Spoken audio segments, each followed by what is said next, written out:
Good morning, everybody. This is Judith A. Cole. You're listening to Mad Love. Let's chop some shit up. So, good morning. It is January 29th. We are literally chugging towards the end of the first month of 2026. I cannot express to you how quickly it seems to have gone for me. I feel very much like we were just saying Happy New Year and watching playoff football. So things are moving. If there are things that you plan to do this month, you need to get on them. You know, I know a lot of people set, they need to set intentions, but they instead do resolutions. And there's some crazy statistic that by February, 90% of people have quit their resolutions already. So, yeah. That's not the exact number, but it's something ridiculous, like most people quit. So I suggest don't worry about resolutions. Worry about being intentional every single day and try to get things done that you said you were going to do. Like, you got to keep your integrity. A lot of times, even you don't believe you're going to do the things you say you're going to do, and that's problematic. That is really a problem. Right now we are in some interesting times, and I hope everybody is on the right side of history. And if you're confused about what that means, it means being kind, it means being thoughtful, it means choosing love over everything else, being a light in times of darkness, because you're not going to be able to fix everybody's problems. The only thing you can really do at this point is to raise your energy and your vibration high enough that you can't be fazed by the evil energy that's out here. And make no mistake, there is some evil going on. A lot of these people that you think are geniuses don't have great intentions for humanity, let alone you as an individual. They have a very dark, grim view of what the future should look like. It's very dystopian and run by robots and shit. You know, I'm telling you, it's Revenge of the Nerds. These people have enough money to try to make things happen. I don't think they counted on faith. I don't think they counted on people being able to control their own minds and have faith and pray and move past, these weird visions that they have. A lot of these people think they know what's better for you because they're wealthy and they don't care what's best for you. They're just flexing out their ego. Bill Gates is obsessed with fake meat to the point where he's bought up farmland so cattle ranchers won't have enough land to have for their cattle. In what world is processed meat better than real meat? And I am a meat eater, so I don't want any lab-grown fake meat. Yes, I've had a Beyond Burger. Yes, I've had, a couple of, I might have had the Impossible Burger too. Yeah, but it doesn't taste like real meat, and I don't want to eat that on a regular basis, let alone all the nutrients you get from meat, not just protein. So it's like, why does he think this is such a great idea? It's just it's a business pitch he heard and he liked. So, they do all kinds of crazy things. Like, think about it. When I got into the prosecutor's office, there was this thing that nobody could stop talking about, and it was called progressive prosecution. And in 10 years now, nobody will even utter that phrase. There was a time when Kamala Harris tried to convince you she was a progressive prosecutor. Why? Because that was what seemed cool. But there was nothing progressive about her as a prosecutor. Nothing.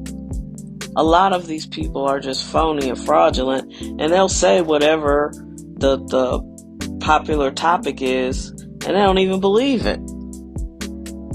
You can't even make somebody say they were a progressive prosecutor now.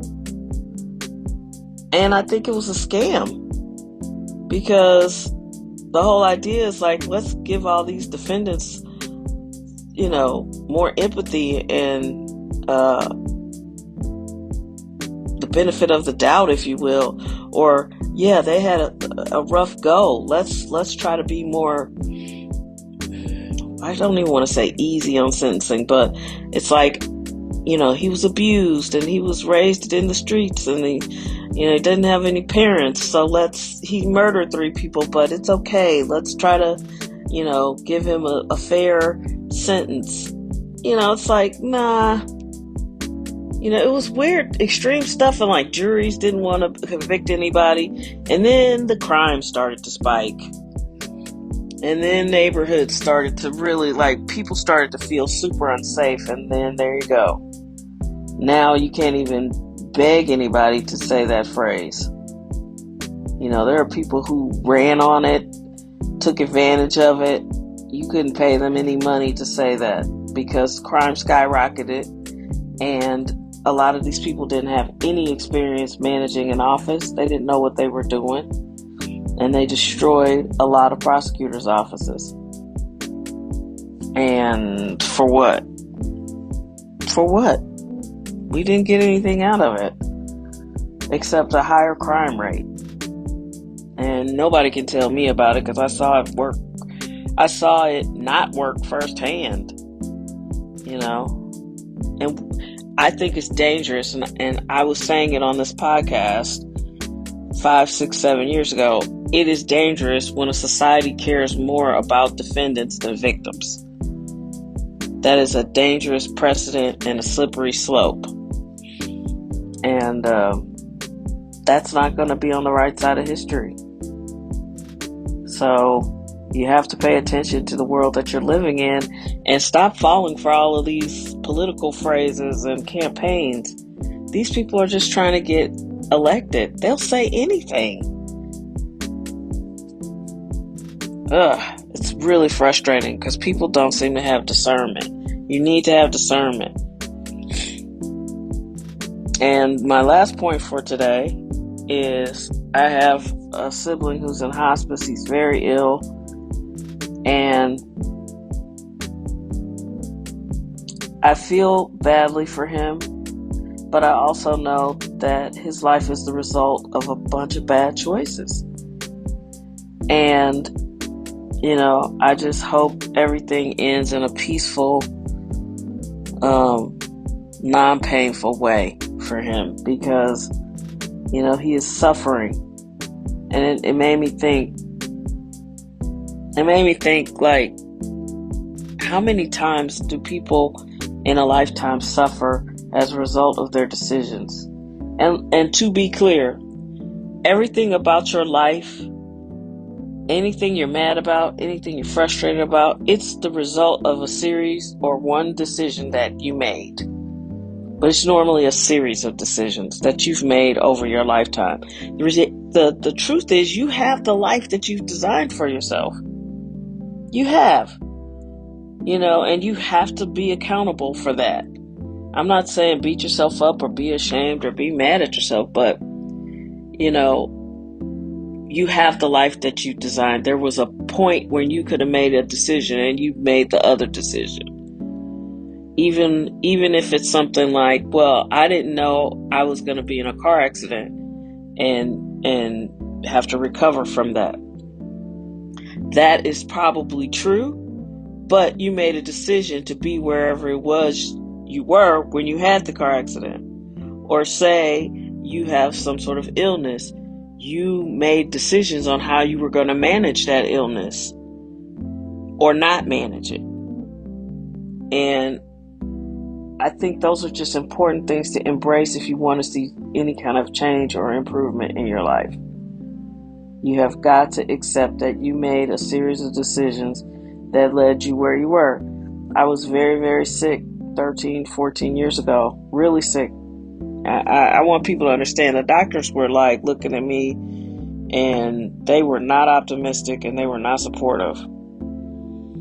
And nobody gave me a shot at recovery. Just not nobody except for me. And I was like, listen, you can keep all of this. I don't know. I'm not going to look up all this stuff. I'm not going to own all this and make this my life. You know, I'm just going to get better. And I did that. And that's my personality. And I fought with my mom. We fought that dementia as long and hard. That's just who I am. And I don't expect everybody to do that, but I do expect everybody to accept that you may have made some mistakes and it's led you where you are, which means you can make different choices and get out of wherever you are. And I believe that. I believe that with my whole heart. And I know it can happen because it happened for me. And I'm not special. You know, yes, I'm a nice person. People laugh at my jokes. People think I'm interesting. Yeah, I don't have low self-esteem, but I'm not special. You know, this is what I believe. Everything that Jesus could do was an example of everything that all of us can do. We just didn't interpret it that way, and religion stepped in to control us, to control people, and co-opted a really beautiful message, which is you are a spark of God and that came down here to experience the earth and basically give your feedback to God. That's what I think. God is an energetic source, and you're experiencing this world with a lesson from source and to figure out how to maneuver. And God loves you very much, and you are His property, and we're all connected. We all have this spark, and yeah, that's what I believe. So Jesus was an example of, and this makes super hardcore Christians upset, but I think Jesus was an example, and Christ consciousness is what we're all supposed to be striving for, and we're all capable of that, except organized religion wanted to control people. And they co-opted a lot of the messages, if not all of them, and inserted itself as a middle person in between you and your relationship with God. That's why I'm always like, you know what you're here for. God, you and God know the mission. You just have to remember what it is. And you'll have all these people around you telling you, oh, you know, you don't have a mission. You're not special. You're not this, you know. But we're all special. I guess that's what I mean. I'm not any more special than anybody else. And when those doctors were like, you're just in for a world of hurt for the rest of your life, I was like, fuck that. No, I'm not. This is not going to be my life. And that was a choice. Did anybody else see that for me? No. All the doctors were like, yeah, you've got all these things wrong with you, and pretty much your life's going to suck. And I was like, no, it's not. So I think you can change your life. You can improve your life. You just have to own the decisions that you've made and stop being a victim and be a victor. You know, we've made a whole society of victims. And I used to watch her show, and I think today is her birthday. Oprah was very big on that. Like, I look back on it now, I thought what she was doing was brave. You know, she brought a lot of light to victims and sexual abuse and sexual abuse survivors and all of the things that she did. And I thought, oh, this is brave. But now when I look back, I think she created a bunch of people who weren't empowered by their stories. They were victims. And people decided that was a lane they could live in, is to just be a victim. But you don't have to just be a victim. You can be a victor. You can come out on top. You can claim victory without being a victim. You know, I think that's important. I really do. I hope you have an amazing day. I hope this didn't bore you to death, but I want to inspire people to make positive life changes. There is no place that you are right now that you can't make a different decision and be in a different place. I believe that. Now, how long it'll take, that's another thing. Like, if you put yourself in hospice, it's probably a wrap for you. Not because you can't heal, it's just you've done a lot of damage. And you only get a certain amount of time.